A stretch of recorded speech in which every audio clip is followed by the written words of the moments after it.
అండి, అందరూ బాగున్నారా? అందరూ బాగుందాము. యూట్యూబ్ ద్వారా టచ్లో ఉందాము. ఈరోజు అయితే గులాబ్ జామున్ చేయబోతున్నాను. దీనికి 1 కిలో నేను మైదా పిండి తీసుకున్నా, 1 కిలో ఖోయా తీసుకున్నాను అనమాట. 1 కిలో అంటే ఇది చక్కెర లేని ఖోయా ఇది, అందుకోసం 1 కిలోకి 1 కిలో వేస్తున్నాను ఈరోజు. మామూలుగా ఇది చక్కెర 1 ట్రీ చక్కెర అంతే, కొంచెం రవ్వ ఎక్కువ కాదు ఇంతే, కొంచెం సోడా, తినే సోడా ఉంది కదా అది. ఇది 1 కిలో ఖోయా వేసేస్తున్నాను అనమాట. 1 కిలోకి నేను 1 కిలో పిండి యూస్ చేస్తున్నాను చూడండి. అయిందా? దీనికి బాగా ఇలా చేసుకుందాం. ఇది క్రష్ చేసి ఓపెన్ చేసుకుందాము. ఇది ఖోయా రవ్వ, ఇది చక్కెర, సోడా,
ఎక్కువ వేడి ఉండకూడదు ఆయిల్, అందుకోసం నార్మల్ వేడి ఉంటుంది కదా, అది దాని వేడితో వేస్తున్నాను అనమాట.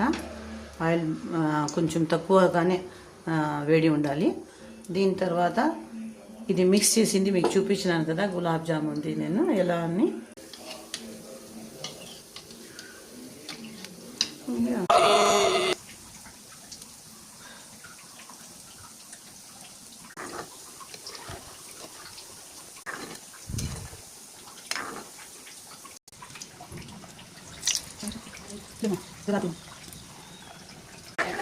Banana ko, banatin niya.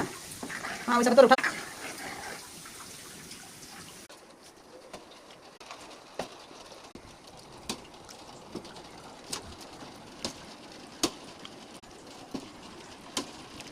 Allahu ya Rahmanu ya Rahim.